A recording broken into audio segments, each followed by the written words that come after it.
Notre invitée Elisabeth Borne, bonjour. Bonjour. Ministre des Transports, de la Transition écologique et solidaire. Alors, d'abord, avant d'entrer dans le rapport remis par la Convention citoyenne sur le climat, je voudrais simplement votre réaction sur ce que on a vu à Paris, en province, sur les quais, les places, dans les jardins, musique, danse, la fête. Le coronavirus est-il oublié? Pas de distanciation sociale? Écoutez, moi je comprends qu'après des semaines de confinement, les Français aient envie de revenir à une vie normale, mais il ne faut pas oublier que le virus continue à circuler, qu'il est toujours présent.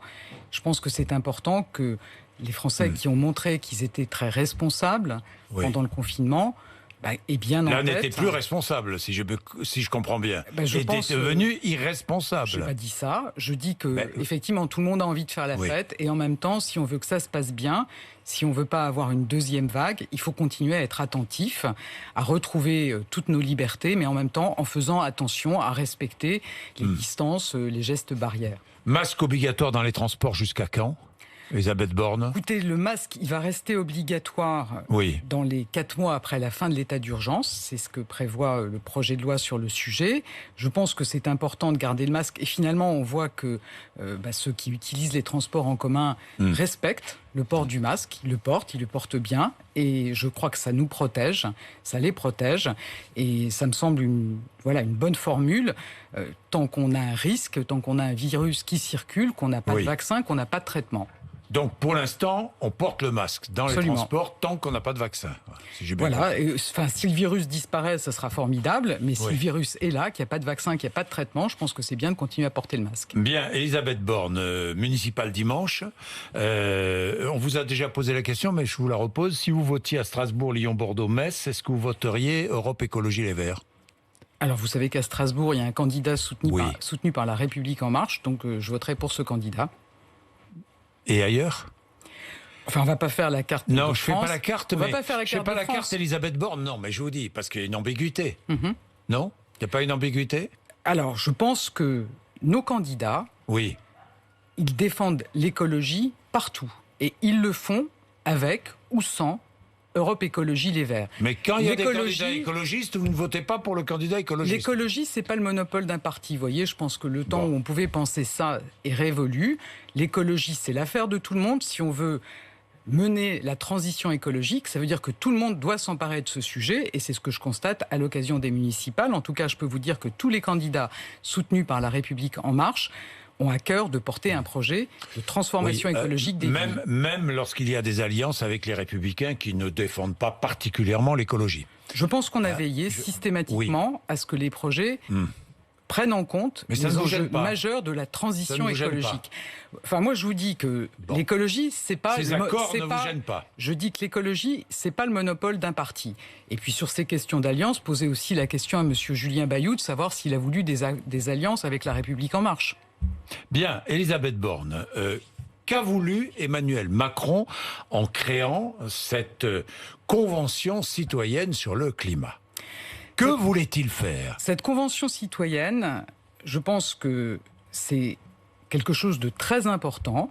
Le président de la République l'a décidé au lendemain de la crise des Gilets jaunes pour répondre à 2 attentes très fortes qui s'étaient exprimées dans le grand débat national, de plus de démocratie. Les Français, ils veulent non seulement voter tous les 5 ans, mais ils veulent aussi participer à l'élaboration des mesures qui vont s'appliquer à eux. Donc c'est plus de démocratie et c'est plus d'écologie.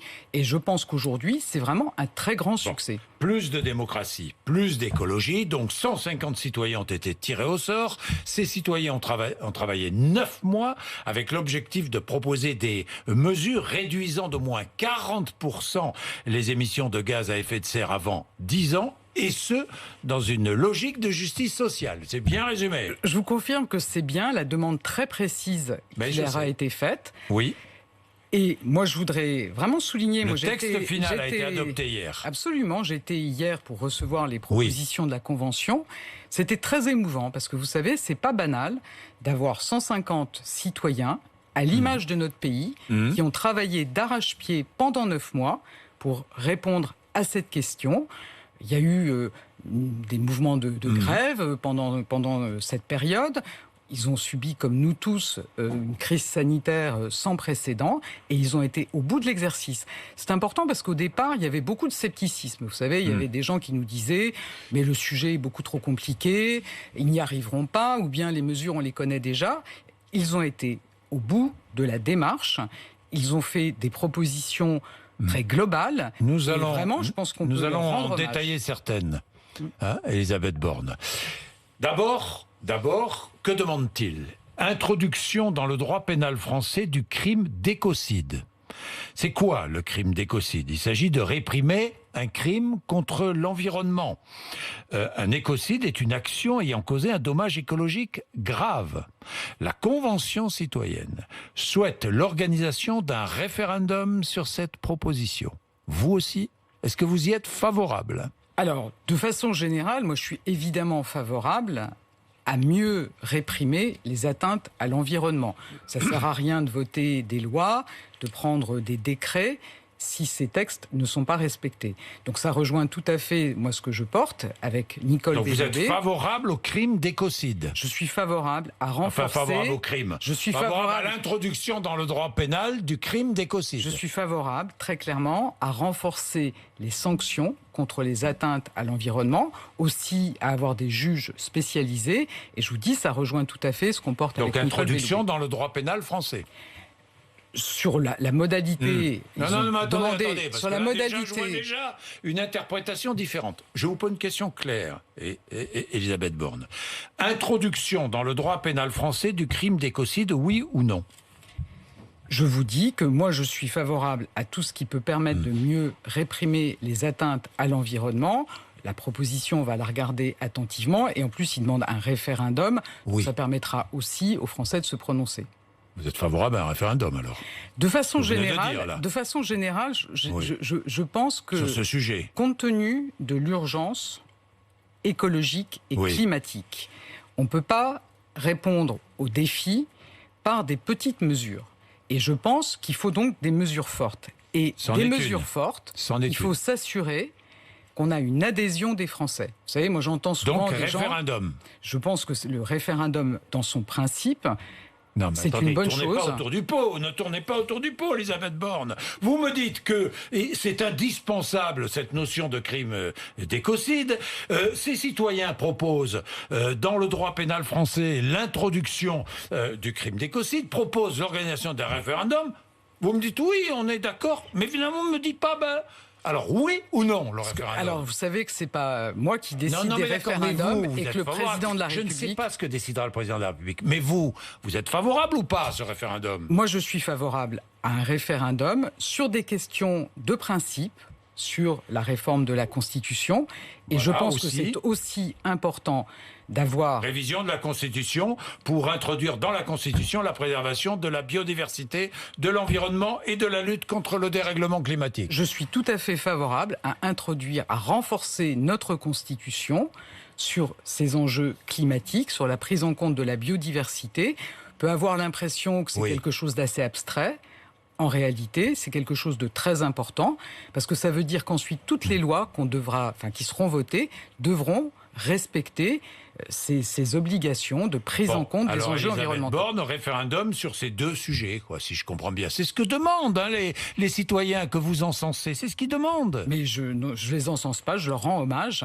Et je vous dis que moi je suis tout à fait favorable à inscrire dans la Constitution, avoir un référendum sur ces sujets. Ah, voilà. Vous êtes favorable à avoir un référendum sur ces sujets. Je suis content que vous me le disiez, Elisabeth Borne. Quand ? Avant la fin, vite maintenant, avant la fin de l'année 2020, un référendum, s'il y a référendum. Alors d'abord, je vous redis que c'est pas moi qui vais le décider, que ça s'organise pas. Il faut que ça soit vite. Enfin, je pense qu'on a effectivement besoin d'un certain temps pour organiser un référendum, mais l'idée, évidemment, c'est de le faire au plus vite.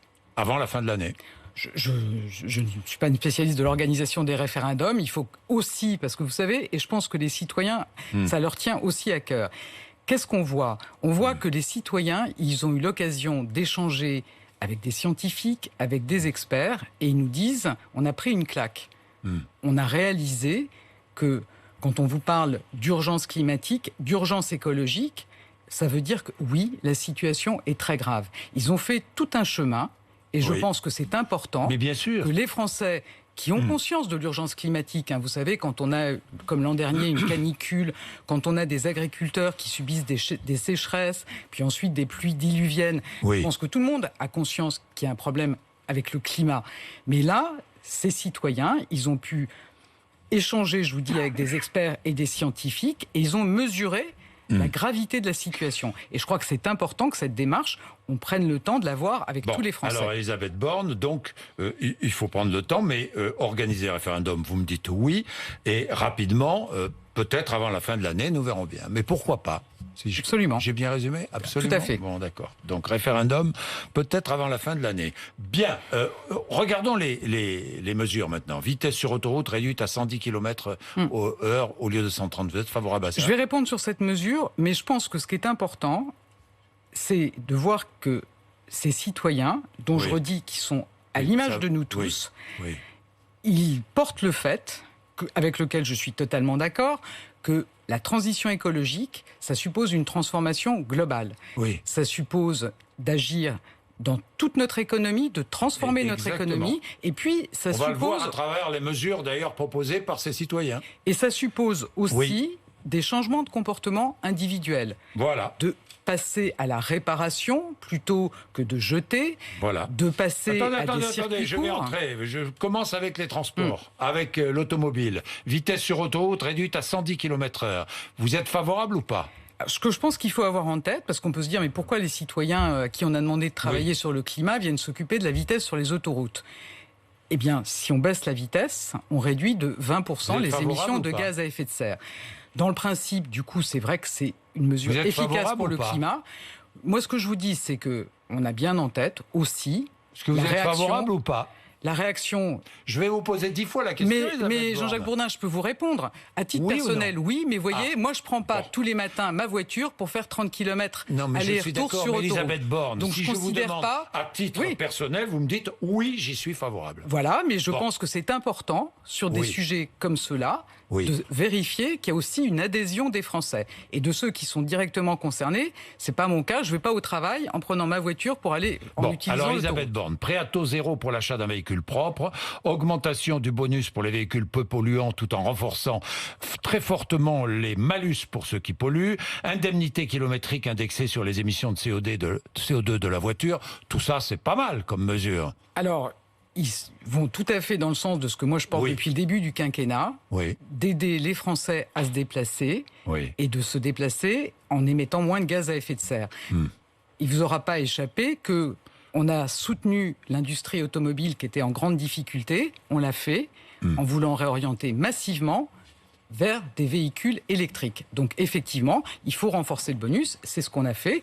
On va regarder si on peut aller plus loin sur la base des propositions de la Convention. Les primes, tiens au passage, les primes à la conversion, ça fonctionne très très bien. C'est un énorme succès. C'est un énorme succès. Je vous confirme qu'effectivement, ces primes qui permettent de changer de voiture, de passer d'une voiture ancienne qui donc consomme beaucoup d'essence ou de diesel à un véhicule de dernière génération qui émet moins de gaz à effet de serre, c'est effectivement un énorme succès. Le plan vélo est aussi un énorme succès. Celui qui permet de réparer un vélo, c'est un énorme succès avec 200 000 Français qui ont déjà pu faire réparer leur vélo. Et moi, j'espère bien qu'on en aura 1 million d'ici la fin de l'année. Alors, fin des vols aériens intérieurs sur des trajets de moins de 4 heures, quand des alternatives beaucoup moins polluantes existent. Je pense au train, évidemment. Alors là, à ce propos, je vois que Jean-Baptiste Djebbari annonce qu'il va prendre un arrêté pour empêcher que d'autres compagnies aériennes reprennent les lignes régionales d'Air France qui seraient contraintes de fermer. Alors, si on réexplique, vous avez vu qu'on soutient Air France, parce qu'on n'allait pas laisser la compagnie faire faillite, mais qu'on a demandé à Air France d'accélérer sa transition écologique et de réduire drastiquement les vols sur les liaisons où justement il y a une alternative ferroviaire en moins de 2h30. Si on demande ça à Air France, c'est pas pour qu'une compagnie low cost vienne mettre en place une liaison à la place d'Air France. Donc c'est bien pour ça qu'on veut éviter que d'autres compagnies ne reprennent la place laissée par Air France. Un prix plancher pour les billets d'avion aussi ? Pour éviter que les compagnies low cost proposent des billets à 15 € par exemple, moi, ce qui est dommageable pour la transition écologique. J'ai eu l'occasion de le dire, je trouve que c'est très choquant. Quand on vend des billets à 15 €, il y en a même qui vous vendent les billets à 1 €. Oui. C'est faire croire aux gens qu'il n'y a pas de coût écologique. Alors un prix plancher, du c'est une transport bonne aérien. idée. Je pense que dans le principe, moi je suis favorable à cette mesure. Prix plancher, l'Autriche d'ailleurs le fait. Hein. Absolument. L'Autriche le fait. Bien, il y a d'autres sujets. Réduction de la TVA sur les billets de train.